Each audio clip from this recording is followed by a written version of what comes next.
हरियाणा की 10 लोकसभा सीटों का पूरा गणित होगा आपके सामने। मेरे साथ है जयदीप मलिक। हम चर्चा करेंगे कौन सी सीट हॉट है, कौन सी सीट पुरानी जब 10 बीजेपी जीती थी, इस बार क्या टक्कर रहने वाली है। क्या बीजेपी 10 की 10 सीट जीत पाएगी या कांग्रेस का गठबंधन यहाँ पे कुछ अपना कमाल दिखा पाएगा या पंजा कुछ कमल पे भारी हो पाएगा।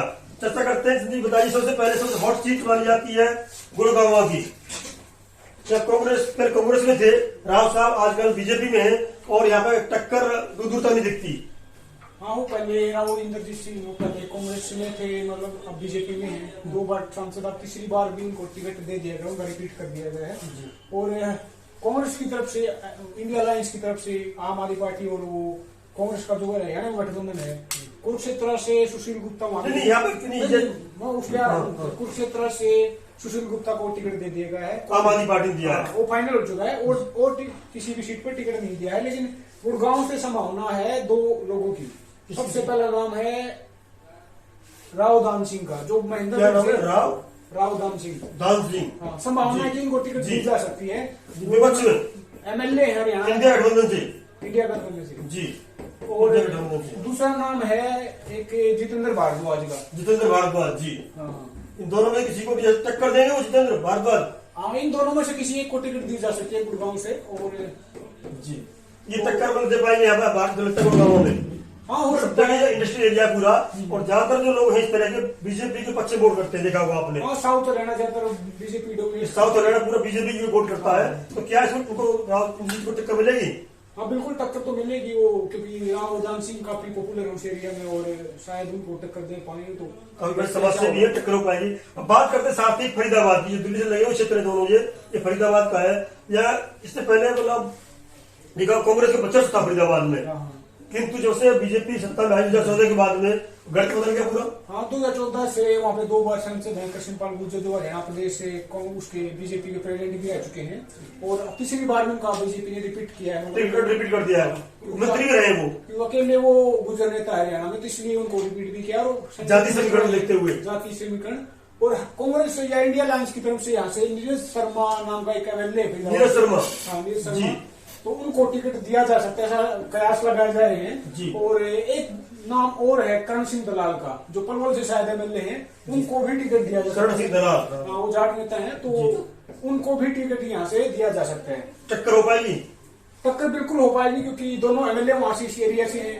एमएलए बनना भी छोटी चीज नहीं होती है। तो शायद इन दो नामों पर चर्चा चल रही है, देखते हैं किसको टिकट दिया जा सकता है, किसको नहीं। सबसे हॉट सीट में मानता हूँ रोहतक की होती है, मानते हैं आप? ये जो रोहतक में हुड्डा परिवार का देवीलाल को हराया है, हुड्डा परिवार ने। जो देवीलाल अपने चरम पे थे उस समय की बता रहा हूँ मैं। लेकिन अब बीजेपी में जा चुकी सीट, दीपेंद्र हुड्डा हार चुके पिछली बार।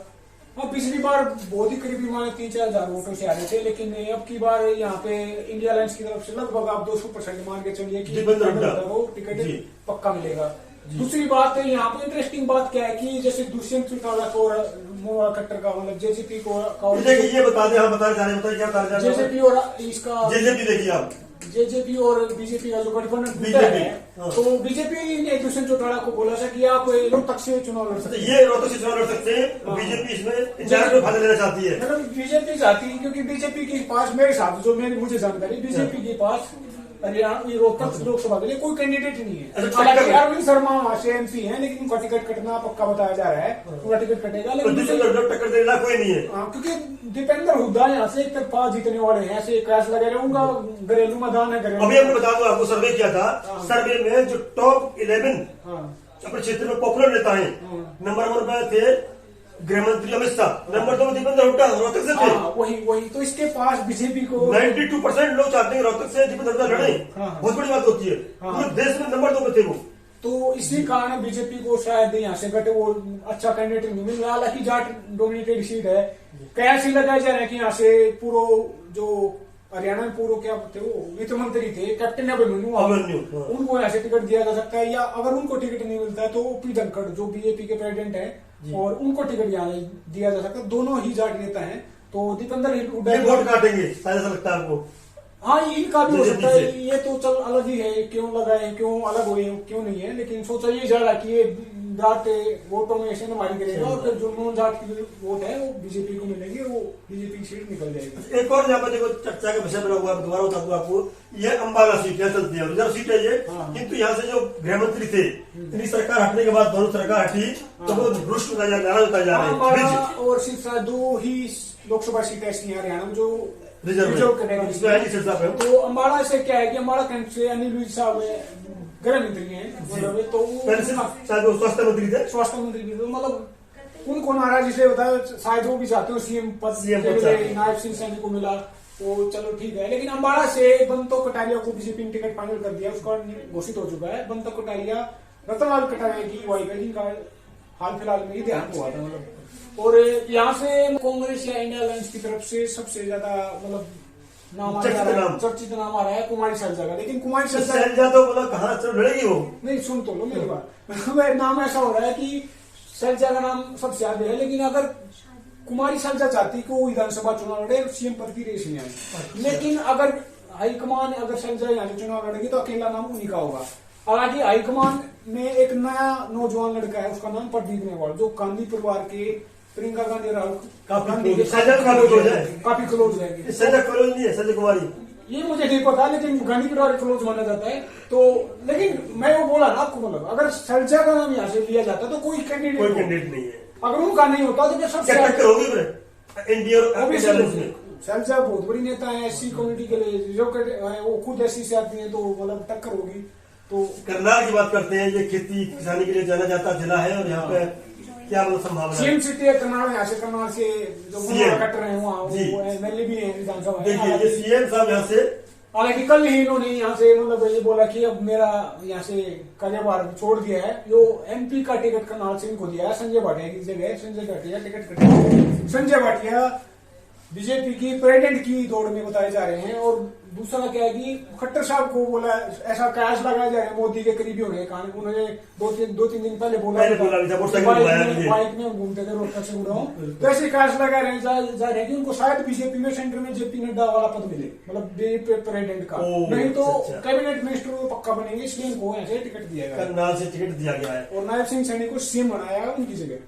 सोनीपत जो आपको पता होगी, पानीपत सोनीपत, हाँ इसमें क्या पोजीशन रहने वाली है? ये बड़ी सोनीपत से दोनों पार्टियों की तरफ से कोई भी कैंडिडेट घोषित नहीं है। यहाँ से बीजेपी की तरफ से सबसे बड़ा नाम चल रहा है योगेश्वर दत्त पहलवान का, जो पहलवान हरियाणा विधानसभा से 2 बार लोकसभा विधानसभा का चुनाव हार भी चुके हैं, लेकिन सबसे आगे नाम उन्हीं का चल रहा है। एक और नेता भी है नौजवान, उनका नाम तीर्थ सिंह राणा, बीजेपी की तरफ से उनका नाम चल रहा है, 1-2 नाम और भी चल रहे हैं, लेकिन ये मान के चलिए कि योगेश्वर दत्त को टिकट मिलेगा।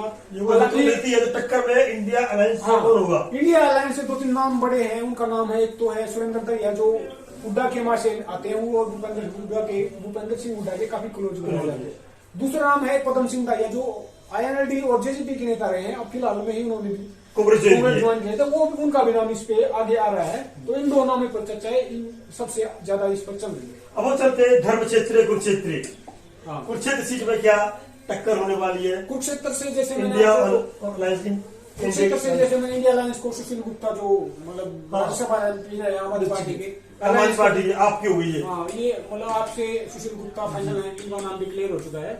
और यहाँ से मतलब बीजेपी में कई नेताओं के नाम पे चर्चा हो रही है, लेकिन एक नाम है जिसका नाम है पवन सैनी, और वो पवन सैनी कुरुक्षेत्र की लाडवा विधानसभा 2014 में एमएलए रहे थे, तो उनका नाम सबसे आगे चल रहा है, और शायद उसी को प्रभावित क्षेत्र है ये। हाँ ये थोड़ा सा सैनी, क्योंकि यहाँ से वो नायब सिंह सैनी भी यहीं से एमपी है फिलहाल, जिसको सीएम बना गया है। कुरुक्षेत्र के बाद हम आगे चलते हैं, सिरसा और हिसार और भिवाड़ी 3 सीट बची है। सिरसा एक रिजर्व कैटेगरी की सीट है, और सिरसा से मतलब बीजेपी ने अशोक तौर का फाइनल टिकट कर दिया, उनका घोषित भी कर दिया है। सिरसा हरियाणा कांग्रेस के अध्यक्ष भी रहे, पहले हरियाणा कांग्रेस से एमपी भी रहे हैं सिरसा की सीट से ही। वो हाल फिलहाल कुछ दिन पहले उन्होंने बीजेपी आम आदमी पार्टी ज्वाइन की थी, अब फिलहाल 2-4 दिन मतलब कुछ दिन पहले उन्हें दोबारा बीजेपी में आए हैं, और उनको टिकट फाइनल हो गया है। एससी के नेता हैं और बड़े नेता हैं, और उनको इसलिए यहाँ टिकट किया, जीतने के चांस उसके सबसे ज्यादा है। टक्कर में कौन है? टक्कर में 2-4 नाम चल रहे हैं, वही शैलजा का नाम यहाँ से चल रहा है, क्योंकि ये अम्बाला दोनों जो भी है वो एससी से आती है, यहाँ से नाम चल रहा है। अगर उनका नाम यहाँ से होता है तो कोई नहीं होगा दूसरा, लेकिन एक दो नेता का और भी नाम चल रहा है, तो चरण सिंह नाम में कोई नेता, उनका नाम भी चला कांग्रेस से, शायद उनको टिकट दी जा सकती है। लेकिन ये पक्का मान के चलिए चल जाए, जिसको हाथ लगेगी उसी को टिकट दी जाएगी। हिसार से बड़ा क्षेत्र है, हिसार से मतलब गढ़ माना जाता है हरियाणा की राजनीति का, हमें भजनलाल परिवार, चौटाला परिवार। लेकिन हिसार से 2014 में यहाँ से दुष्यंत चौटाला 25 साल की उम्र सबसे यंगेस्ट सांसद बने थे 2014 से, बाद में डिप्टी सीएम बने।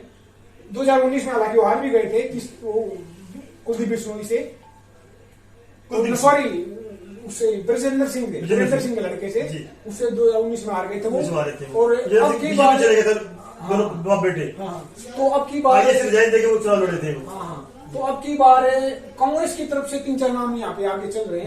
फाइनल नहीं है, वीरेंद्र सिंह का फाइनल नहीं है, लेकिन सबसे ज्यादा वही मान के चलो कि वो टिकट दिया जाएगा। बीजेपी से कांग्रेस में आया तो कहीं ना कहीं संभावना क्योंकि उसके पिताजी हैं वीरेंद्र सिंह, वो 40 साल राजनीति में है, कांग्रेस में रहे हैं, 10 साल से बीजेपी में थे, 10-12 साल से, तो इसलिए वीरेंद्र सिंह के लड़के टिकट यहाँ से सबसे ज्यादा मानी जाएगी। दूसरा नाम एक और है जयप्रकाश का, जेपी का, जो यहाँ से 3 बार सांसद रहे पूर्व में अलग अलग पार्टियों से, हालांकि 4 बार उनको हार का सामना भी करना पड़ा है, वो भी इस रेस में है, उनको भी ये टिकट मिल सकता है। तीसरा नाम है गौरव संपत सिंह, जो संपत सिंह के लड़के हैं, उनका नाम भी यहाँ से कांग्रेस की टिकट से आगे चल रहा है।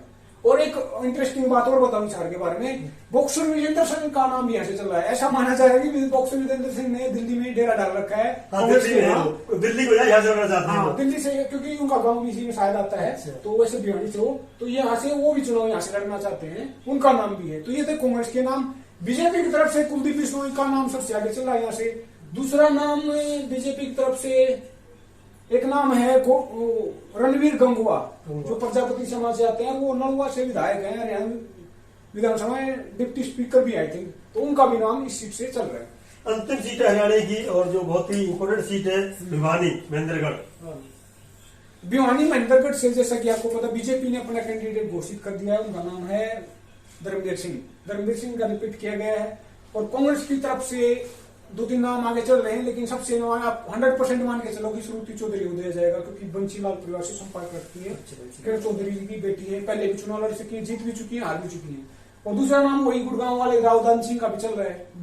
हुड्डा खेमा भूपेंद्र सिंह हुड्डा चाहते हैं यहाँ से रावदान सिंह को टिकट दिया जाए, लेकिन ये मान के चलो 100% एसआर के ग्रुप जो है वो श्रुति चौधरी को ही यहाँ से टिकट देगा।